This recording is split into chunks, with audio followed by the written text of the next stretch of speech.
Episode 36. మోహపు అంచున అర్జున్ అంజలి. అంజలి ప్రవర్తనపై అనుమానం పెంచుకున్న రుద్ర ఆమె ఎక్కడికి వెళ్తుందో కనిపెట్టడానికి కోటయ్యను తీసుకుని రహస్యంగా ఆమెను వెంబడించాలి అనుకున్నాడు. కానీ కోటయ్య ఇంకా ఆకలి మీద ఉండడంతో, అలాగే వెళ్దాం బాబు, మరి టిఫిన్ సంగతేంటి అని అయోమయంగా అడిగాడు. అంతే, రుద్ర పళ్ళు నురుతూ, చంపేస్తా, మళ్ళీ టిఫిన్ అన్న మాట నీ నోటి వెంట వచ్చిందంటే ఇక్కడే పాతి పెట్టేస్తా అని కళ్ళెర్ర చేశాడు. నా కర్మ, వీడి దగ్గర డ్రైవర్గా చేరి రోజు తిండికి బదులు తిట్లు తినాల్సి వస్తుంది, పైగా బోనస్గా ఈ బ్రోకర్ పని ఒకటి అని మనసులో తిట్టుకుంటూ కోటయ్య తన పాత సైకిల్ బయటకు తీశాడు. ఇద్దరూ కలిసి అంజలి వెళ్లిన దారిలో రహస్యంగా బయలుదేరారు. ఇంతలో అంజలి, అర్జున్ వాళ్ళ ఏకాంత ప్రదేశానికి చేరుకున్నారు. చుట్టూ మౌనం తప్ప మరి ఏమీ లేదు. అర్జున్ను చూడగానే అంజలి మనసులో దాచుకున్న ఆరాటం కట్టలు తెంచుకుంది. ఇక ఆగలేక ఒక్క ఉదుటున వెళ్లి అర్జున్ను గట్టిగా హత్తుకుంది. అటు అర్జున్ పరిస్థితి కూడా అలానే ఉంది. అంజలి వెచ్చని స్పర్శ తగలగానే అతని ఆలోచనలన్నీ మాయమై అతనిలో దాగున్న కోరిక ఒక్కసారిగా మేల్కొంది. ఇద్దరి మధ్య దూరం తగ్గింది. అర్జున్ ముద్దులతో అంజలి ముఖాన్ని ముంచెత్తుతుంటే ఆమె అతని కౌగిలిలో పూర్తిగా కరిగిపోయింది. ఆ విరహం వారిద్దరి మధ్య ఒక మంటలా రగులుతోంది. అలాంటి ఏకాంతంలో, నిశ్శబ్దంలో వారి శ్వాసల చప్పుడు తప్ప మరి ఏమీ వినిపించడం లేదు. చుట్టూ ఉన్న లోకాన్ని మర్చిపోయి ఒకరినొకరు ఆరాధించుకుంటూ మత్తులో మునిగిపోయారు. అదే సమయంలో అక్కడ ఒక నీడ కనిపించింది. సైకిల్ మీద వచ్చిన రుద్ర, కోటయ్య సరిగ్గా వారున్న చోటుకు చేరుకున్నారు. చెట్టు చాటున నక్కి చూస్తున్న రుద్ర ఆ దృశ్యాన్ని చూసి నిప్పులు కక్కాడు. తను చేసుకోబోయే అమ్మాయి మరొకడి కౌగిలిలో పరవశించిపోవడం అతనికి అస్సలు నచ్చలేదు. దాంతో పక్కనే ఉన్న కోటయ్యతో రుద్ర ఆవేశంగా, చూస్తున్నావా కోటయ్య, ఇది నా ముందేమో పతివ్రత వేషాలేస్తుంది, నా నీడ తగిలినా అసహ్యించుకుంటుంది, కానీ ఆ వెధవ దగ్గరికి వెళ్లేసరికి ఎలా కరిగిపోతుందో చూడు, నన్ను తాకనివ్వని ఆ చేతులతో వాడిని ఎలా హక్ చేసుకుంటుందో చూడు, అసలు దీనికి ఎంత ధైర్యం, ఇప్పుడే దీని సంగతి తేలుస్తా అని పళ్ళు నూరుతూ వారి ముందుకు వెళ్ళబోయాడు.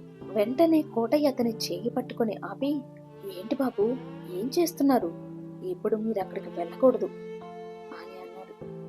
ఎందుకు కోటయ్య, నన్నొదులు, ఇప్పుడే దాన్ని చంపి పాతి పెట్టేస్తాను అని ఆవేశపడ్డాడు రుద్ర. ఆవేశపడకుండా, నేను చెప్పేది కాస్త వినండి బాబు, ఈ విషయం మీకు అనుకూలంగా మారుతుందని నాకనిపిస్తుంది అని అదోలా చూశాడు కోటయ్య. దాంతో రుద్ర ఆగిపోయి ఆలోచనలో పడ్డాడు. వెంటనే ఏదో అర్థమైనట్టు క్రూరంగా నవ్వుతూ, నువ్వు చెప్పింది కరెక్టేరా కోటయ్య, ఇది మనకు ఉపయోగపడేలానే ఉంది.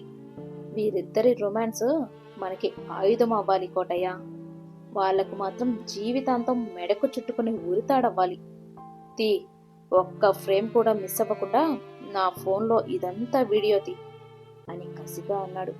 వెంటనే కోటయ్య ఫోన్ తీసి ఆ దృశ్యాన్ని వీడియో ఇంకా ఫోటోలు తీయడం మొదలుపెట్టాడు. కెమెరా క్లిక్ అంటున్నప్పుడల్లా రుద్ర కళ్ళలో ఒక క్రూరమైన మెరుపు కనిపిస్తుంది. ఇక రుద్ర తనలో తాను, అంజలి, ఇన్నాళ్ళు నన్ను ఆడిపించావు కదా, ఇప్పుడు ఈ వీడియోతో నీ పొగరు, పరువు రెండు నా కాళ్ళ దగ్గరకు వచ్చేలా చేస్తా చూడు, ఇక నీ ఆటలు నా దగ్గర సాగవు అని మనసులో అనుకున్నాడు. ఇంతలో కోటయ్య, బాబు, వీడియో తీశాను, కొన్ని ఫోటోలు కూడా తీశాను, చూడండి అని ఫోన్ రుద్ర చేతికిచ్చాడు. రుద్ర ఆ వీడియోను ఓపెన్ చేసి చూస్తూ, దీంతో నాకు చాలా పనుంది కోటయ్య, దీనిని లొంగ తీసుకోవడానికి ఇదే మనకు సరైన ఆయుధం. నన్ను ఇన్ని రోజుల నుండి కనీసం తాకనివ్వలేదు, ఇంత అందగాడిని నేనుండగా ఆ విధవ దీనికెలా నచ్చాడ్రా, వాడు దీనికి ముందే తగలాడా లేక పెళ్లి సంబంధం కుదిరాక ఇదంతా మొదలైందా అని ఆవేశంగా అడిగాడు.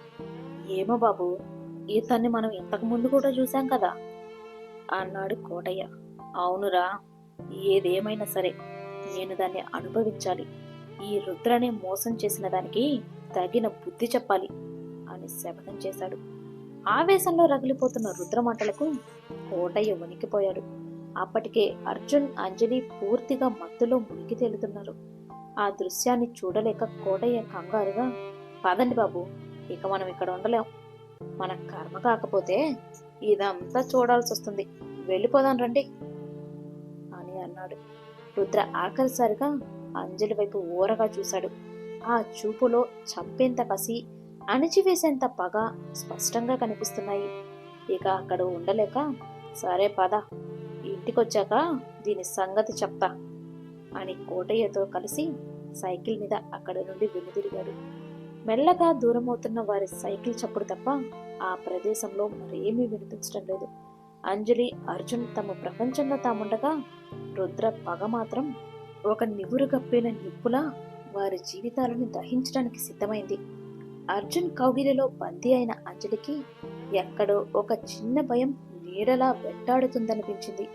ఆ ఆందోళనతోనే అర్జున్ గుండెల మీద చేతులు వేసి మెల్లగా వెనక్కి నెడుతూ, అర్జున్, ఇక నా మొదలు, నేను ఇంటికెళ్ళాలి. మనల్ని ఎవరైనా చూస్తారేమోనని నాకు భయంగా ఉంది అని చెప్పింది. అయితే అర్జున్ అప్పటికే ఆమె మోహంలో పూర్తిగా కరిగిపోయి ఉన్నాడు. ఆమె మాటలకు లొంగకుండా ఆమెను మరింత బలంగా దగ్గరికి లాక్కుంటూ, ఎందుకంజలి భయం? ఇక్కడికి ఎవ్వరూ రారు. నిన్ను ఇలానే నా చేతుల్లో బంధించాలనిపిస్తుంది అంజలి, బుద్ధి కావడం లేదు అని మొండిగా అన్నాడు. అతని కళ్ళలో కనిపిస్తున్న ఆరాటం, మాటల్లో ఉన్న పట్టుదల చూస్తుంటే అంజలికి ఒక రకమైన భయం వేస్తున్నా మరోవైపు అతని ప్రేమలో కరిగిపోవాలనిపించింది. అలా అర్జున్ తన తలని అంజలి గుండెల మీద వాల్చాడు. అతని చేతులు ఆమె వంపుల్లో కదులుతుంటే అంజలి శరీరంలో ఒక వింతైన సుఖం వెల్లువెత్తింది. ఆమె కళ్ళు మత్తుగా మూతపడ్డాయి. అర్జున్ తన 2 చేతులతో అంజలి నడుము నొక్కుతూ ఆమెను గట్టిగా హత్తుకున్నాడు. ఆ స్పర్శకు అంజలి నిలువుగా కరిగిపోతూ, అబ్బా వదులర్జున్, ఏంటి ఎప్పుడూ లేనిది ఇలా చేస్తున్నావు? నేను తట్టుకోలేకపోతున్నాను అని అంది. అర్జున్ ఆమె అవస్థను చూసి తుంటరిగా నవ్వుతూ ఆమెను మరింతగా తన పట్టులోకి తీసుకొని, అవునా, ఇది ఆరంభం మాత్రమే అంజలి, నీకు అసలు స్వర్గం చూపించమంటావా అని కొంటెగా అడిగాడు. అతని మాటలకు చేష్టలకు అంజలికి ఒళ్ళంతా చెమటలు పట్టాయి. కంగారుగా అతని చేతుల్లోంచి తప్పించుకోవడానికి ప్రయత్నించి, వద్దు బాబోయ్, ఇక నా వల్ల కాదు, నన్ను వదిలే అని దూరంగా జరగబోయింది. అర్జున్ ఆమె పెదవులకు తన పెదవులను ఆనిస్తూ, ఇప్పుడంటే వద్దు వద్దు అంటున్నావు, కానీ పెళ్ళయ్యాక ఆ మాట అనే ఛాన్స్ కూడా నీకు ఇవ్వనులే అని తుంటరిగా నవ్వాడు. దానికి కాస్త టైం ఉంది, కానీ ఇక నేను వెళ్తాను అర్జున్. నేను బయటకు వచ్చి చాలాసేపు అయింది. అమ్మ నాన్నలకు అనుమానం వస్తుంది. అన్నిటికంటే ముఖ్యంగా ఆ రుద్ర, వాడికి డౌట్ రాకముందే నేను ఇంటికి వెళ్ళిపోవాలి అని భయపడుతూ చెప్పింది. కానీ అర్జున్ మాత్రం ఆమెను మరింత దగ్గరగా తీసుకుంటూ, నిన్ను వదలాలని లేదంజలి, ఇంకాసేపు ఉండొచ్చుగా అని ఆరాటంగా అడిగాడు. అంజలి అతని చేష్టలకు ముద్దుగా బుగ్గ మీద కొట్టి అతని కౌగిలి నుండి మెల్లగా పక్కకు జరిగి, నాకు ఉండాలనుంది అర్జున్, కానీ తెలిసిందేగా, మళ్ళీ కలుద్దాంలే అని నవ్వుతూ అక్కడి నుండి హడావుడిగా ఇంటికి బయలుదేరింది. అలా బయలుదేరిన అంజలి తల వంచుకొని హాల్లో నుండి లోపలికి వెళ్తున్న సమయంలో గోడచాటు నుండి రుద్ర ఆమెను గమనించాడు. ఇక నీ పని అయిపోయింది అంజలి, చూడు, ఇక్కడి నుండి నా విశ్వరూపం చూపిస్తాను. ఇప్పటిదాకా నిన్ను ఏదోలా అనుభవించాలని మాత్రమే అనుకున్నాను, కానీ ఇక నుండి ప్రతి క్షణం నీకు నరకం చూపిస్తాను. నువ్వే నా దగ్గరకొచ్చి నన్ను అనుభవించు అని వేడుకునేలా చేయకపోతే నా పేరు రుద్రప్రతాపే కాదు అని మనసులో అనుకుని తన ప్లాన్ సక్సెస్ అవుతుందన్న నమ్మకంతో వికటంగా నవ్వుకుంటూ లోపలికి వెళ్ళిపోయాడు. ఇక అంజలి తండ్రి రంగయ్యకు ఈ విషయం తెలిస్తే పరిస్థితి ఏంటి? అర్జున్ అంజలిని కాపాడుకోగలడా?